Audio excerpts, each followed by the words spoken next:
For as long as people could remember, the Redview Mall had been a place filled with laughter, bright lights, and weekend memories. But as the years wore on, stores closed, the lights dimmed, and the once bustling mall became a shadow of its former self.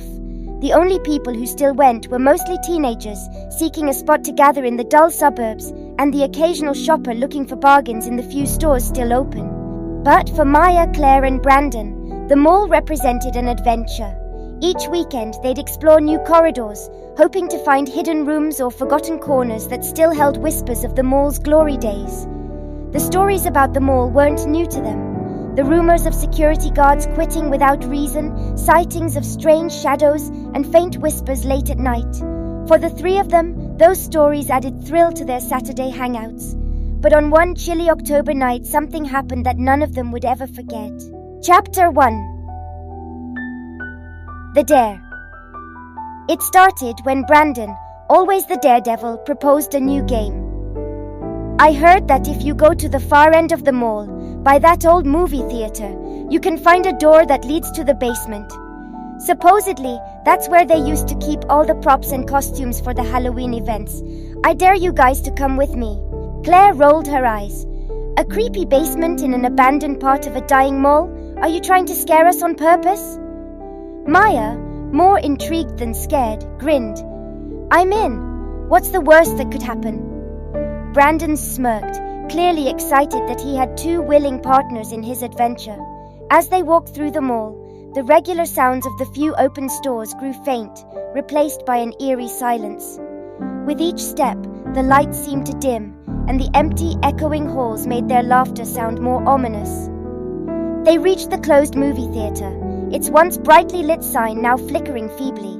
The theater had been shut for years, the glass doors smudged with fingerprints and dust.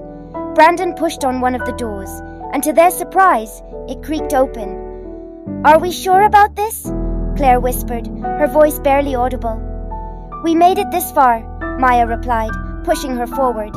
Inside, the theater lobby was dark, with torn posters and a faint musty smell hanging in the air. The carpets, once red, had turned a grimy brown. They switched on their phone flashlights, casting small, feeble beams through the darkness. Over here, Brandon whispered, pointing to a door labeled Staff Only, at the end of a narrow hallway. The door was slightly ajar, and a strange metallic scent wafted out. Maya hesitated, her gut twisting. Maybe we should leave. Don't back out now, Brandon said, grinning. It's just a basement. But something felt different. There was a weight in the air, a sense of anticipation that seemed to grow thicker as they moved closer to the door. Claire shivered, hugging her jacket tighter around herself. She could have sworn she saw a shadow move, just out of the corner of her eye.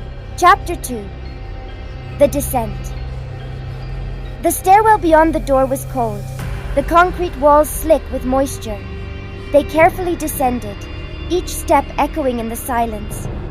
It felt as if the stairwell had no end, spiraling deeper and deeper underground, far below the mall's main level. Are we going to find the basement or just keep going down to some secret dungeon? Claire muttered, her voice trembling. Maya reached out to steady her, though she too was starting to feel anxious. It'll be fine, probably just an old storage room.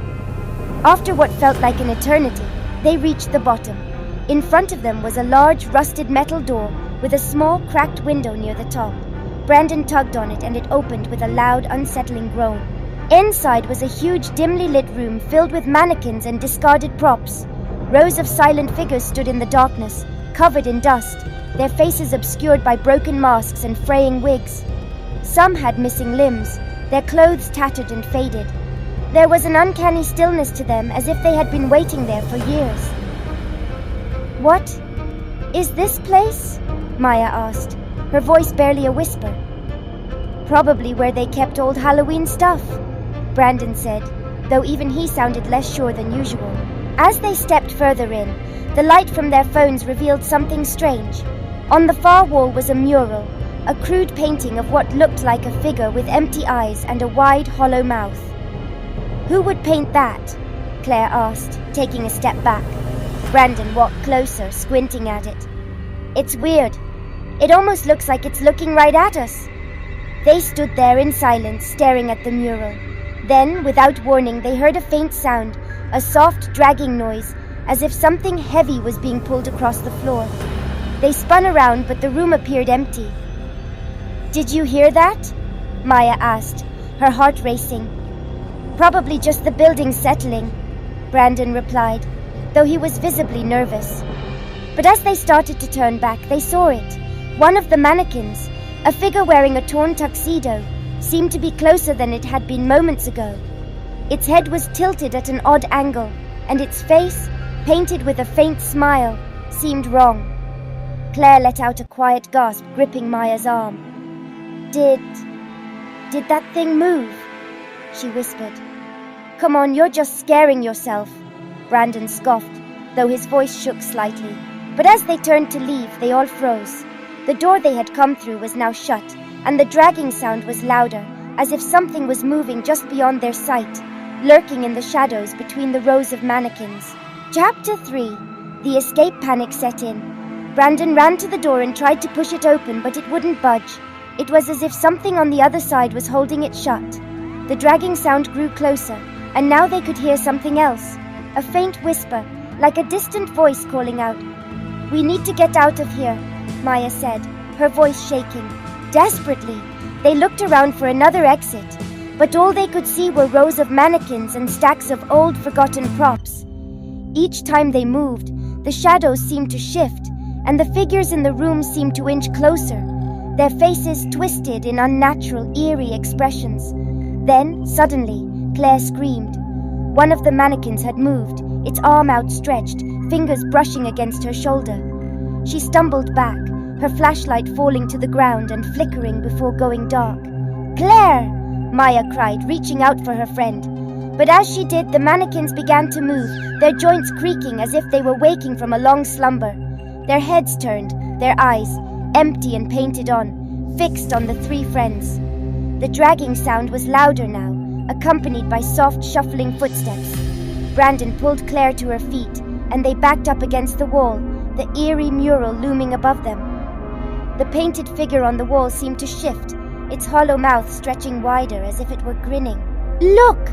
Maya shouted, pointing to a door in the corner of the room, partially hidden behind a stack of boxes.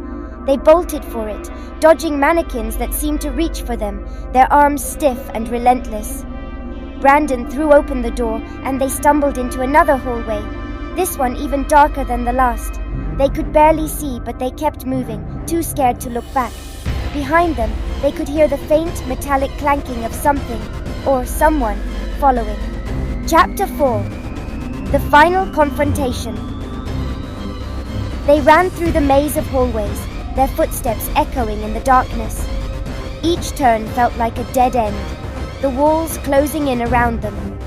Just as they were about to lose hope, they saw a faint light ahead, an emergency exit sign flickering in the gloom. "We're almost there!" Brandon shouted, pushing forward. But as they neared the exit, a figure appeared in front of them. It was tall and thin, with hollow eyes and a wide, vacant grin. The same figure from the mural. It stood motionless, blocking their path, its head cocked to one side as if studying them. They froze, paralyzed by fear. The figure's mouth opened, a hollow rasping sound filling the air. "Leave," it whispered, its voice echoing off the walls.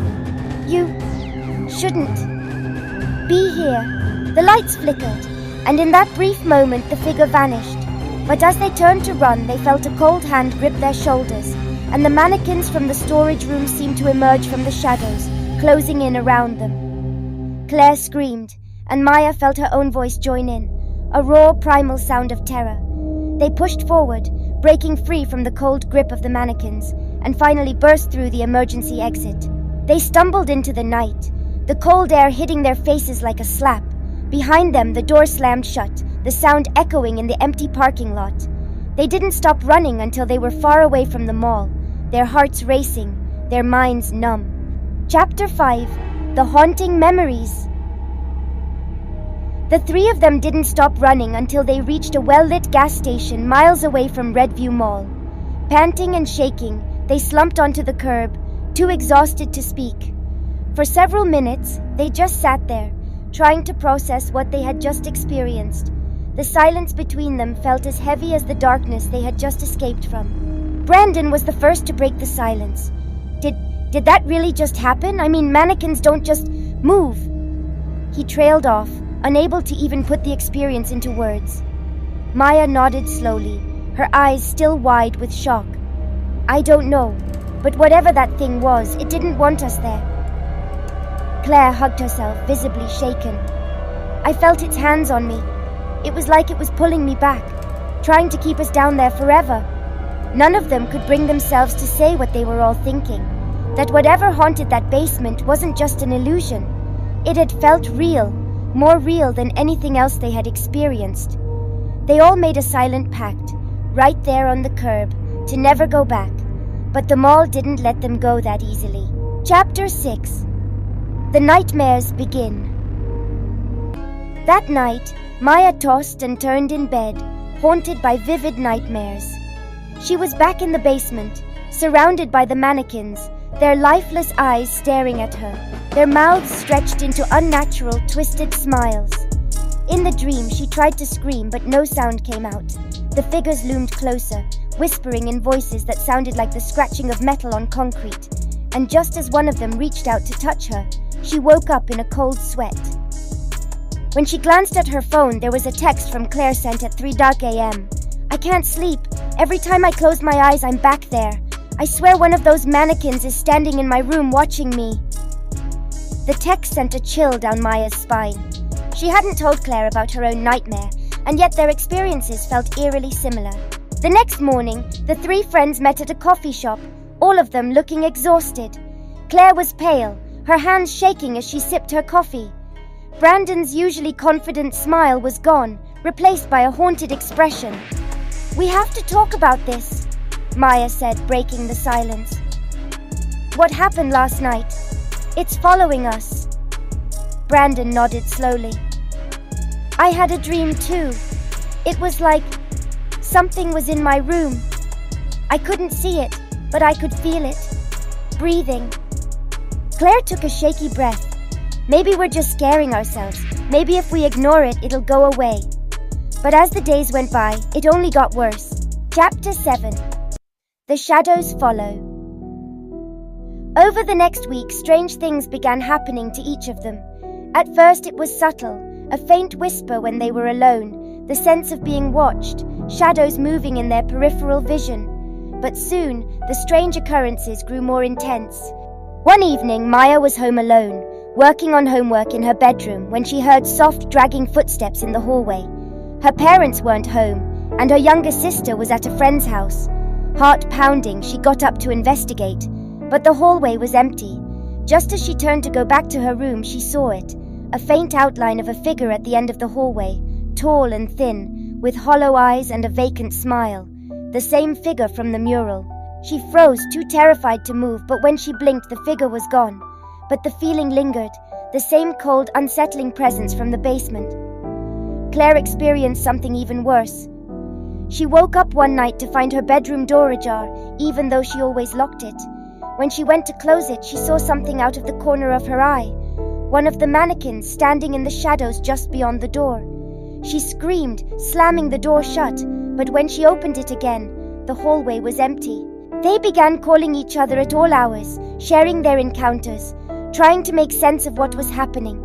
They were being haunted, but by what, they couldn't say. Each experience felt as if the shadows of the mall were reaching out, creeping into their lives, refusing to let them forget. Finally, Brandon suggested something he thought he'd never say. We have to go back. Chapter 8. The Return to Redview Mall.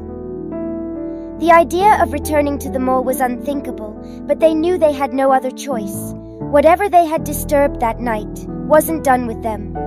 So, on another dark, chilly evening, they found themselves standing in the nearly empty parking lot of Redview Mall, staring up at the old looming building. This is a bad idea, Claire whispered, clutching Maya's arm tightly. Maybe, Maya replied, steeling herself, but we need answers. They made their way back inside, the familiar echo of their footsteps filling the empty halls. The few stores that were still open had closed for the night, and the mall was completely silent, its dim, flickering lights casting eerie shadows on the walls. They walked through the mall in silence, the memories of their last visit haunting their every step. When they reached the old movie theater, it looked exactly as they had left it, silent and dark, with the faint metallic scent lingering in the air. Brandon hesitated, his hand on the door. "Are we really doing this?" Maya nodded. "We have to." They descended the stairs, the darkness seeming to press in on them as they made their way down. The air grew colder, and the familiar sense of dread settled over them like a suffocating blanket. When they finally reached the basement, they found it exactly as it had been. The rows of mannequins standing in silent, eerie anticipation, the mural on the wall watching them with hollow eyes. As they entered, they heard the familiar dragging sound echoing from somewhere in the darkness. "Hello?" Maya called out, her voice shaking. For a moment, there was only silence. Then, a voice echoed through the room, faint and hollow. "Why, did you come back?" The mannequins began to move, their heads turning to watch the three of them, their expressions twisted into grotesque smiles. The mural on the wall seemed to shift, the figure's hollow mouth stretching wider as if laughing at them. "Why are you haunting us?" Brandon shouted, his voice filled with a mixture of anger and fear. The whispering grew louder, filling the room, a cacophony of voices overlapping, each one filled with a deep, aching sorrow. "We were forgotten, left here, alone." The mannequins began to close in around them, their lifeless eyes fixed on the three friends, their arms outstretched as if pleading. "We didn't mean to disturb you," Maya said, her voice trembling. "We're sorry." The voices faded, and for a brief moment there was silence. Then slowly the mannequins stepped back, retreating to their original positions. The mural on the wall seemed to fade, the hollow eyes softening as if they were finally at peace. Without another word, the three friends turned and ran, not stopping until they were out of the mall and back in the parking lot, gasping for breath. Epilogue. The closure. In the days that followed, the nightmares stopped. The shadows in their rooms faded. The feeling of being watched disappeared. Whatever spirits haunted that basement had finally found peace, their anguish quieted by the friends' acknowledgement and apology. Maya, Claire, and Brandon never went back to Redview Mall. They had learned their lesson. Some places are better left forgotten, their secrets buried in the darkness. But every so often, they would see a mannequin in a store or catch a glimpse of a hollow-eyed figure in the corner of their vision, and a chill would run down their spine, a reminder of the shadows that lingered in the forgotten corners of the world. They never spoke about that night again, but the memory of it stayed with them, haunting their thoughts and reminding them of the mall's whispered warning. Some places are meant to stay hidden.